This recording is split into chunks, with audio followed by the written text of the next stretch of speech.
ভাড়া করতাম। অনেক ফল ফলার নৌকা আসতো গ্রাম অঞ্চল থেকে। সিটি কর্পোরেশনের ময়লা না দিয়ে তারা খালি ফেলে। নোংরা আবর্জনা 24 ঘন্টা, পানির দুর্গন্ধ, দ্বিতীয় কেউ বসতেও পারে না।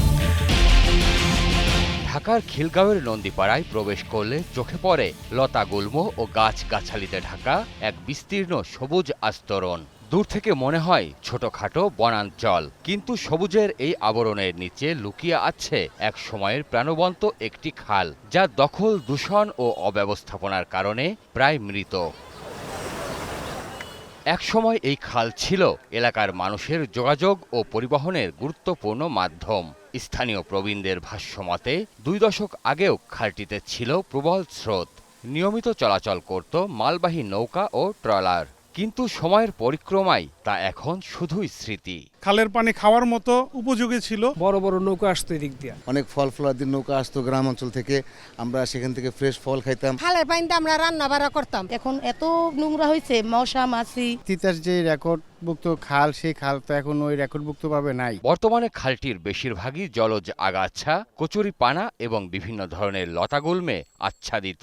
স্থানীয়দের অভিযোগ, দীর্ঘদিন ধরে পরিকল্পিত রক্ষণাবেক্ষণের অভাব এবং অবৈধ দখলের কারণে খালটির স্বাভাবিক প্রবাহ বন্ধ হয়ে গেছে। দুই পাশে দখলদাররা দখল করেছে, তার কারণে খালটি ছোট হয়ে গেছে। ময়লা আবর্জনা যে যার মতো দেদারসে ফেলে এটাকে নোংরা করে ফেলেছে। খালের দুই পারে গড়ে উঠেছে অসংখ্য অবৈধ স্থাপনা।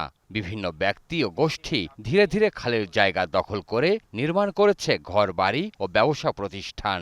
এভাবেই একটু একটু করে ময়লা আবর্জনা ফেলে খালের অংশ দখলের প্রক্রিয়া শুরু হয়। কিছুদিন পরই এইসব জায়গায় গড়ে তোলা হয় দোকান পাশার, আর খালের জায়গা চলে যায় অবৈধ দোকানীদের দখলে। মরে যাওয়া খালটি নিয়ে এলাকাবাসীর মনেও আক্ষেপের শেষ নেই। এর জন্য নিজেদের দায়ও স্বীকার করেন অনেকে। আপনি যতগুলি দোকান আছে, এরা যে বজ্রগুলি রাখে, ম্যাক্সিমাম লোকজনই খালে ফেলে দেয়। সিটি কর্পোরেশন পরিষ্কার করে আবার ময়লা হয়ে যায়, আবার জাম হয়ে যায়। খালের করুণ পরিণতি গভর্নমেন্টের সদিচ্ছার অভাব এবং জনসচেতনতার অভাব। খালে জমে থাকা ময়লা আবর্জনা দুর্গন্ধ ছড়াচ্ছে পুরো এলাকায়, যা আশপাশের বাসিন্দাদের স্বাভাবিক জীবনযাত্রাকে করে তুলেছে দুর্বিষহ।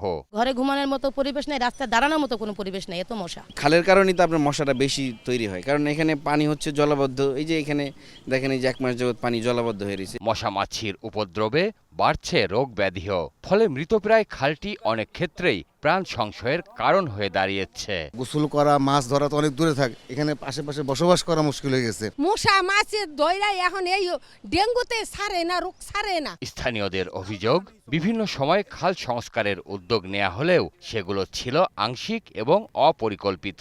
ফলে সমস্যার স্থায়ী সমাধান হয়নি, বরং অনেক ক্ষেত্রে ভোগান্তি আরও বেড়েছে। সিটি কর্পোরেশনের লোকেরা আসে, আইসা দুই দিক দিয়ে টাইম না টাকাইটা শুধু পারে দেয়, তারপরে এই টাকাগুলো আবার পড়ে যায়। কাজ করতেছে আবার বন্ধ হয়ে যায়। কেন হচ্ছে, কি হচ্ছে, তা তো আমরা জানি না। বাজেট পাস করে আর কাজ করে না, আবার একটু কাজ করে আবার বাজেট নিয়ে চলে যায়। এরকম কতবার যে ভোগান্তি হইতেছে, মানে বলার বাইরে ভাই। গভর্নমেন্টের আর্থিকভাবে ক্ষতিগ্রস্ত হচ্ছে এবং আমরা জনদুর্ভোগে পড়তেছি। খুব বিপদের মধ্যে পড়ছি, আমাকে গলার কাটাও এক হারাইছে। হয়তো সরকার এটার পরিপূর্ণ পদক্ষেপ লোক, নাইলে এই কাম বন্ধ করে দেব। প্রশাসন বলছে খালটি সংস্কারের জন্য সমন্বিত পদক্ষেপ নেওয়া হয়েছে।